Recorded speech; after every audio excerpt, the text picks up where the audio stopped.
Hello and welcome to the Shyam Sharma Show. Today on the show, we're going to talk about Rahul Gandhi most likely becoming the next president of the Congress party. And we're going to also talk about double standards in the media. And I'm going to talk about an article in the Indian Express as a very, very good example of that. So you know what? Let's get into it.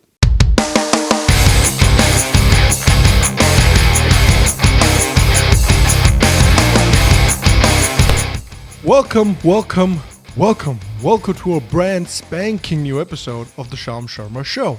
Thank you for watching. I appreciate you. Now, in our first story of the day, the Congress party has started the process for selecting a new president for the party. Sonia Gandhi has been the party president since 1998, and they're finally looking to replace her with someone else, and that someone else is most likely going to be Rahul Gandhi. So basically how the process works is that people will be able to file in their nominations to become president starting December 1st. And the process is going to go all the way through to December 4th.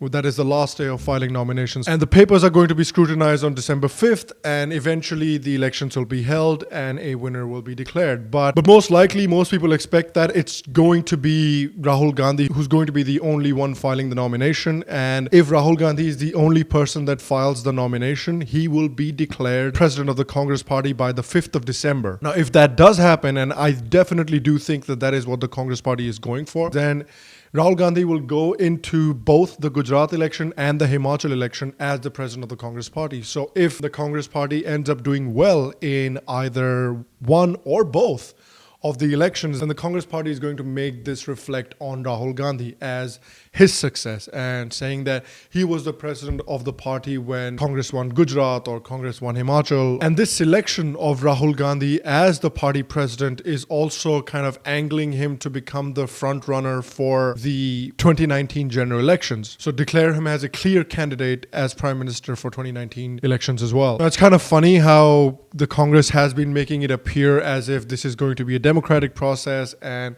people are going to file nominations, but I really do think it's just going to be Rahul Gandhi who's going to file the nomination. And one thing people can be sure of is where there's Rahul Gandhi, there's memes. And there's been memes aplenty ever since this whole news was announced that they're going to look for a new president of the party and the election are going to be happening soon. And the hashtag Rahul crowning was trending on Twitter in India as well. They had some really good memes out there. One of them being this.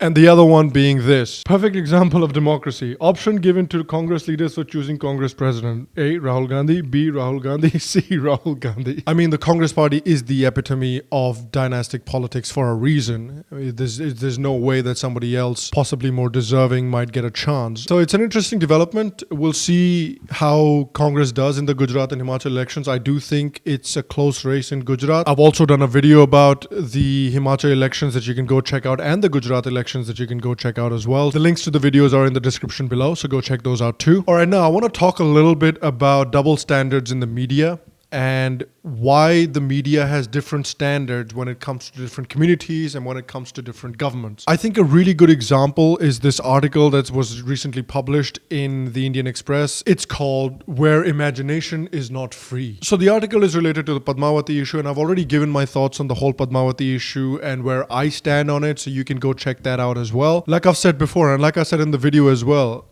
I don't like Sanjay Leela Bhansali. I don't like his movies. I think he's a very subpar director. But in India, in a democracy like ours, you should be allowed to make those subpar movies. You should have the freedom to make those subpar movies. If people don't want Bhansali to go make more of these movies, don't give him your money. Starve him of your money and he will stop making movies like these. That's the only solution. Threatening him, threatening the actors, that is not a solution. That is not something that I stand for, and whoever is doing all this threatening should be prosecuted by the law. But then this article comes around and it kind of paints a picture that, you know, today, or ever since Modi's election, India has become this intolerant fascist hellhole, and that freedom of expression is somehow curbed incessantly in India today. And it was just this haven and this utopia of art and creativity before Modi got elected. I'm going to read a little bit from this article over here as well, and then I'm going to give my rebuttal to this article too. So it starts off saying, in the last few weeks, as the outrage surrounding Padmavati has reached a bizarre crescendo, I've been thinking wistfully of what it is like to imagine imagine freely because it seems like an impossibility in today's India. This is the key phrase, today's India. That's what they focus on. They say that, like I said before, ever since Modi got elected, this switch just went off and India just went from being a beautiful multicultural utopia to this fascist hellhole. Again, which is not true, and I'm going to talk about it in a second. So the article goes on to say, what's worse, it could lead to stunted creativity in perpetuity. That is bound to happen if filmmakers and other people who create art, whether we like it or not, are constantly being held to ransom. And then it goes on to talk about Jodha Akbar, which released in 2008 and said that, oh, there was a furor over Jodha Akbar as well, but the Congress government did not ban it because the Congress government values freedom of expression and is a champion of freedom of expression and so on and so forth. And she says, I doubt whether the film would have made it to the screens today because someone, a victim of identity politics or rabid casteism, would have threatened to slice off Rai's gorgeous nose. So again, you're getting a very clear idea of what this article is trying to say. I think this is my problem with the media today, and I think this is a lot of people's problem with the media today. The whole concept of fake news has become popularized in America, and then it's caught on in India as well. I don't think media is fake news. I don't think the news is fake. I mean, the Padmavati issue is clearly happening. But what I do think is that media in India and overseas as well reports the news today with extreme bias and prejudice. And this being a perfect example of that. It's not fake, but it's extremely prejudiced. But, you know, fake news is a lot catchier. So now I personally do believe, and feel free to please disagree with me in the comments below, but I personally do believe that the BJP is actually better at maintaining freedom of expression and at handling these issues than the Congress party is. And I'll give you examples of that as well. When Salman Rushdie came out with the book Satanic Verses, and there were thousands of people out there on the streets calling for his head, issuing fatwas left, right, and center and calling for his murder. And then the Rajiv Gandhi government, which was the Congress government, then ended up banning the book in India. More recently, when the Danish cartoon was published and there was this huge furor over that, and there were tons of people out there in the streets as well calling for the Danish cartoonist head, Manmohan Singh demanded an apology from the Danish cartoonist for creating art. The same art that the author says is being held to ransom in today's society. The Prime Minister of India demanded an apology from the Danish cartoonist and of course proceeded to ban the cartoon in India. Sonia Gandhi wrote to the Shahi Imam apologizing for this cartoon and apologizing for hurting the sentiments of Muslims. And then let's talk about movies. Movies which again the author says are being stifled in today's India, so to say. So most recently, the Congress goons, they threatened Madhur Bhandarkar, they threatened to hurt him, they threatened to kill him. They went outside his hotel room and they were protesting and they were threatening him while he was sitting in his hotel room scared because he decided to make a movie about Indira Gandhi and the emergency called Hindu Sarkar. And that's not the only movie that they've banned. They've also banned Andhi, they've also banned Kissa Kursi Ka and other movies in the past as well. Before I do move forward though, there's a journalist on Twitter called Anand Ranganathan. And a lot of the information that I have here, I have gleaned from his account. And that's an account that you should definitely go and follow because he has his own opinions, of course, but all the research that Anand does is very, very thorough. Every opinion and every news piece that he puts out has a ton of very thorough research behind it. So his Twitter bio is in the description below. Definitely go check his Twitter bio out. And if you're not following him, give him a follow for sure. All right, now moving forward, then another movie that was banned by the Congress back in 2012, a movie called Innocence of Muslims came out. It was a terrible movie, but it was a movie. It was art. It was creativity. And it was also the movie that a lot of people said was responsible for the Benghazi attack on the American embassy in Libya. There was massive protest for it, calling for the heads of the director of the movie and all the actors that participated in the movie. And again, the Congress government proceeded to go ahead and ban that movie. In fact, there were journalists and politicians like this one that came out and they said, "We must join the protest against the film today. When it comes to Prophet Muhammad, I am proud to be intolerant." And there you go. And there were no puff pieces out there. And there were no puff pieces that calling for the murder of someone for making a movie. no matter how shitty that movie might be, is wrong, and that this culture of intolerance is threatening the idea of India.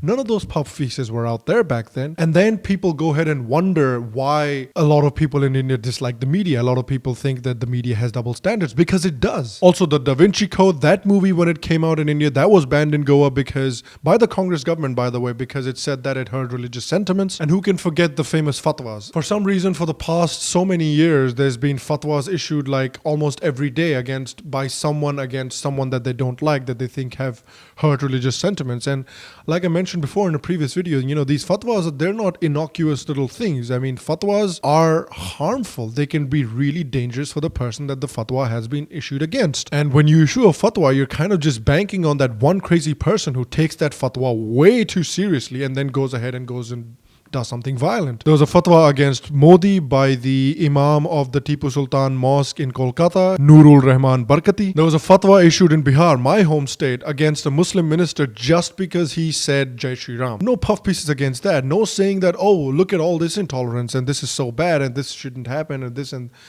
that and there's this culture of intolerance growing in the country.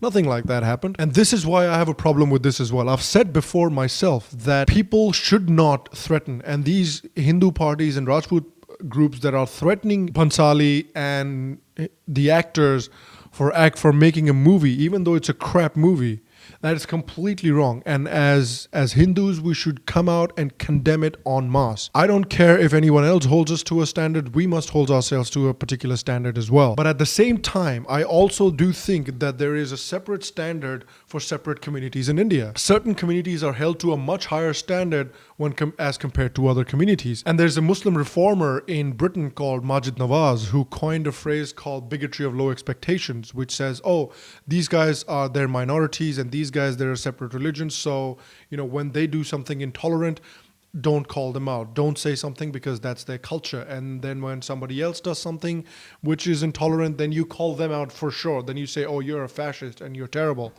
But when other communities do it, you don't react the same way. And I think the best solution to this problem is to hold everybody to the same standard. I'm happy for my community to be held to a certain standard, but I feel like all communities should be held to that standard too. And all people and all governments should be held to that standard too, which is not the case. A lot of what this article is saying is not true. And that is why a lot of people have such mistrust in the media. And honestly, I believe op-ed pieces like this are good for the BJP.